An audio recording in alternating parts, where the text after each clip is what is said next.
오늘은 열왕기하 7장 말씀입니다. 우리는 죄를 지을 수밖에 없는 존재들인데 죄를 짓지 말자고 가르친다면 불가능한 것을 가르치는 속이는 말이 되는 것입니다.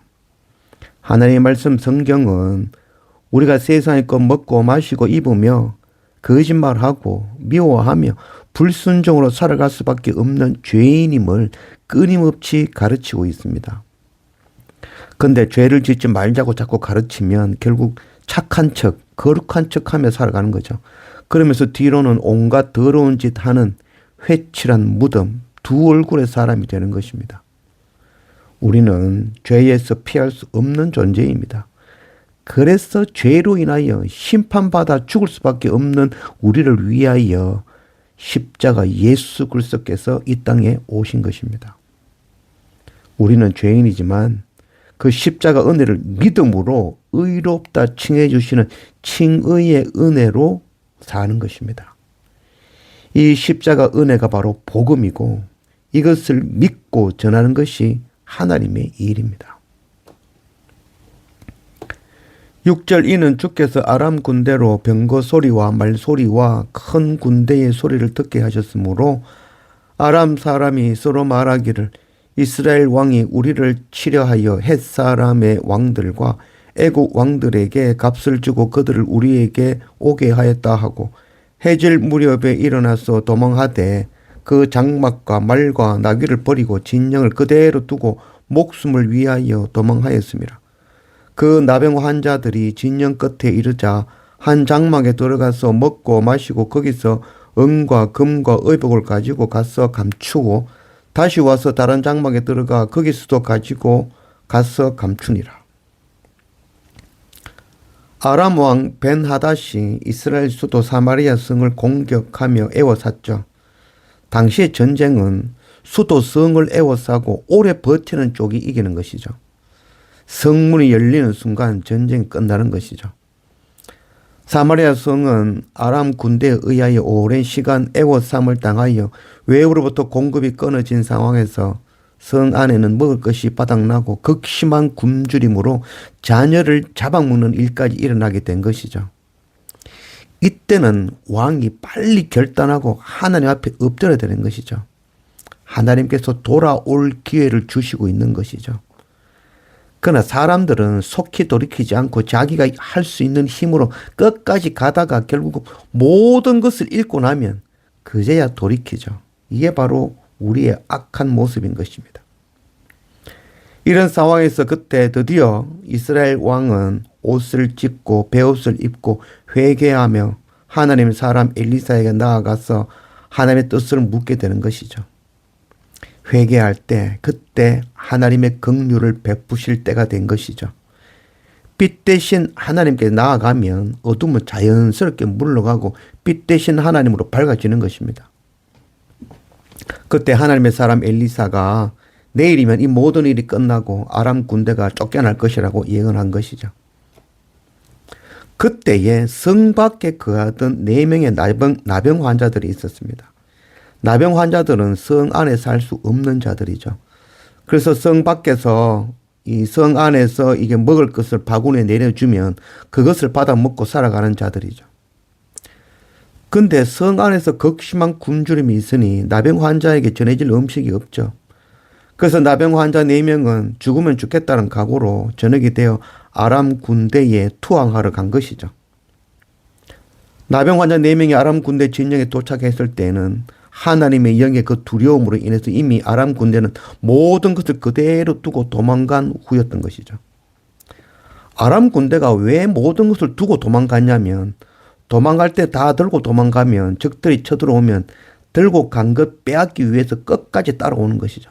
그래서 생명을 얻기 위해서는 가지고 있는 것 전부 내비두고 도망가야 그 내비둔 것 그것 차지하고 자기들의 목숨을 구할 수 있는 것이죠. 그래서 4명의 이 나병 환자들은 그 남겨놓은 것으로 배불리 먹고 보물도 많이 수탈해 숨겨놓은 것이죠. 9절 나병 환자들이 그 친구에게 서로 말하되 우리가 이렇게 해서는 아니 되겠다.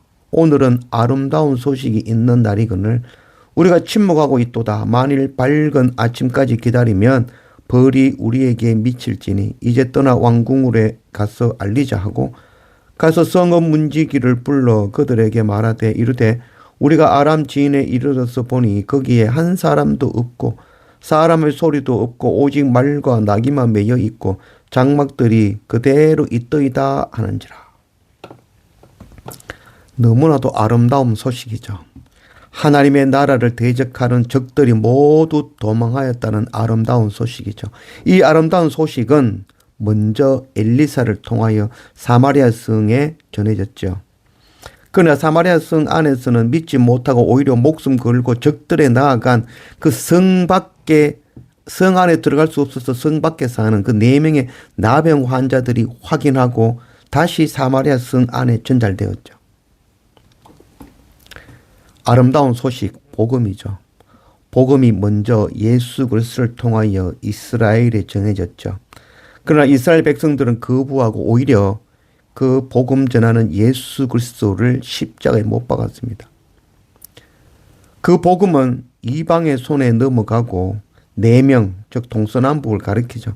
열방에 전하는 자들이 먼저 열방에 나아가 목숨 걸고 하나님 나라의 이 복음을 전하죠. 그래서 이 하나님 나라의 대적들이 모두 도망갔다는 것을 알고 다시 그 아름다운 소식을 이스라엘의 성 안에 알려진 것이죠. 그래서 오늘 말씀에 아침까지 기다리면 벌이 우리에게 미칠지니라. 아름다운 소식, 복음을 전하지 않는 자는 아침이 되면 곧 마지막 주님 오시는 그날이 되면 그 책임을 면하지 못할 것입니다. 사마리아 성 이스라엘 백성들에게 아름다운 소식이 전해졌죠. 이 소식을 전한 자는 미천하고 버림받은 나병 환자들이었습니다. 이게 바로 하나님의 일하심이죠. 가장 약한 자를 들어 강한 자를 부끄럽게 만드시는 것입니다. 왕과 지도자들은 이 처참한 위기 속에서 처절하게 무능했죠. 대조적으로 이 위기를 극복한 이는 사마리아 성에서 버림받은 4명의 나병 환자들이었습니다. 이와 비슷한 말씀이 나아만 집에 걸레질하는 작은 여종, 아름다운 소식, 그 아름다운 소식을 전해주죠. 이스라엘에 가면 당신의 병이 나을 수 있다라고. 나아만의 깨끗함을 잊고 구원함을 얻는 것과 같은 이야기죠. 4명의 나병 환자들은 자신의 그 전부를 걸고 살 길을 찾았고 그들이 찾은 생명을 살리는 아름다운 소식, 참 복음을 다시 전하는 자가 된 것입니다. 로마서 10장 13절 누구든지 주의 이름을 부르는 자는 구원을 받으리라. 그런즉 그들이 믿지 아니하는 이를 어찌 부르리요? 듣지도 못한 이를 어찌 믿으리요? 전파하는 자가 없이 어찌 들으리요? 보내심을 받지 아니하면 어찌 전파하리요? 기록된 바 아름답도다. 좋은 소식을 전하는 자의 발휘함과 같으니라. 그 이름 예수 그리스도를 믿고 입으로 시인하는 자는 구원을 받을 것입니다. 이것이 아름다운 소식 복음입니다. 죄로 인하여 죽을 수밖에 없는 우리를 구원하시는 바로 그 대속의 십자가 생명의 복음이죠. 이 아름다운 소식 복음도 전하는 자가 없으면 결코 듣지 못하고 알지 못하고 믿고 구원을 받을 수 없습니다. 아름다운 소식 복음 전하는 일은 목숨 거는 일입니다. 그러나 전쟁은 하나님께서 하시는 일입니다. 우리는 믿음으로 나아가기만 하면 이미 하나님께서 전쟁을 이기게 하실 것입니다. 빛 대신 주님과 함께 나아가면 어두움은 결코 대적이 될 수 없습니다. 전하지 않으면 밝은 아침 곧 주님 다시 오시는 날에 그 전하지 않은 죄를 반드시 물으실 것입니다. 아름다운 소식, 새 소식, 복음을 전하는 아름다운 바를 가진 그런 우리 모두가 되기를 원합니다.